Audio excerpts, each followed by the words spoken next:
limiting birthright citizenship, but he is giving the administration a week to appeal. The issue will likely be decided by the Supreme Court. On Wall Street today, stock prices closed higher. The Nasdaq and the S&P posting record highs.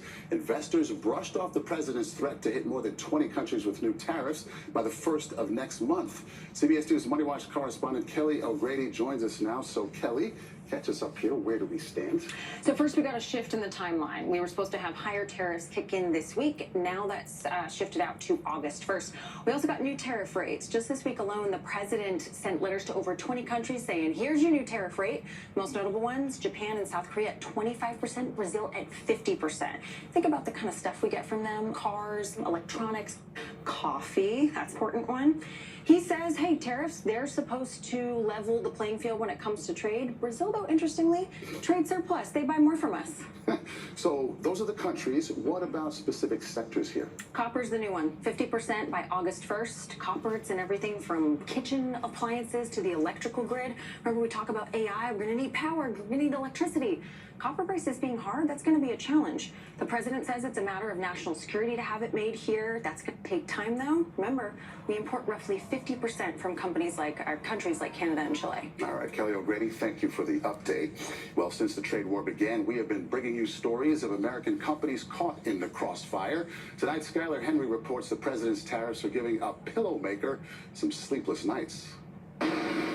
These pillows, filled and sealed for a good night's sleep at this Atlanta warehouse, are one of many things giving Chad Altmeyer nightmares. Planning is practically impossible. Probably the most challenging time of my career.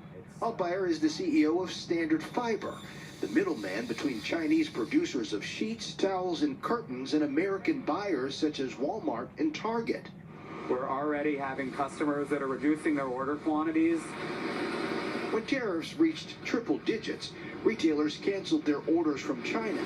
Now, with the tariffs at 30%, some of those retailers want goods from China shipped immediately. You can't walk into a Walmart or a Target or a Costco or a Home Goods and have nothing to sell. The question really is how much product is going to be there and at what price point. A recent report finds manufacturers are still seeing a decline in orders from customers.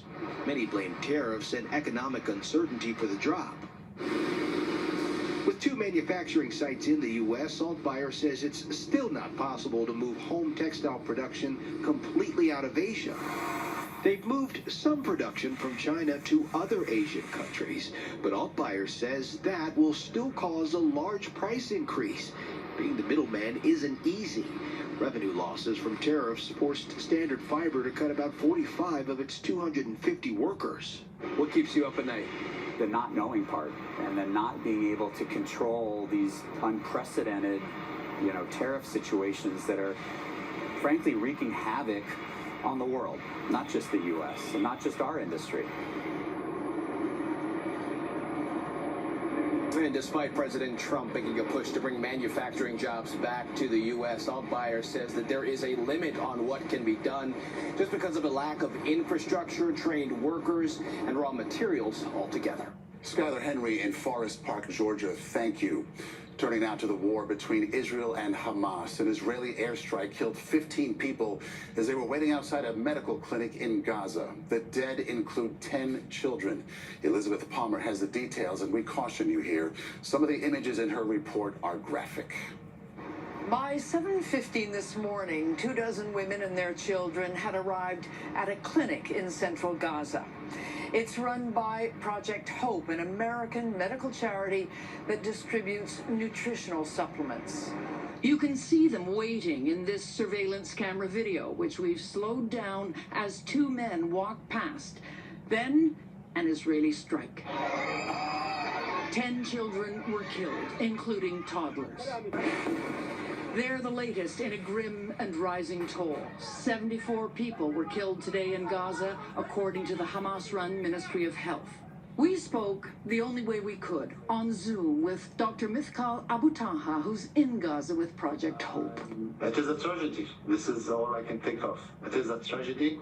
The Israeli military said it was a strike against a Hamas terrorist who'd participated in the October 7th massacre.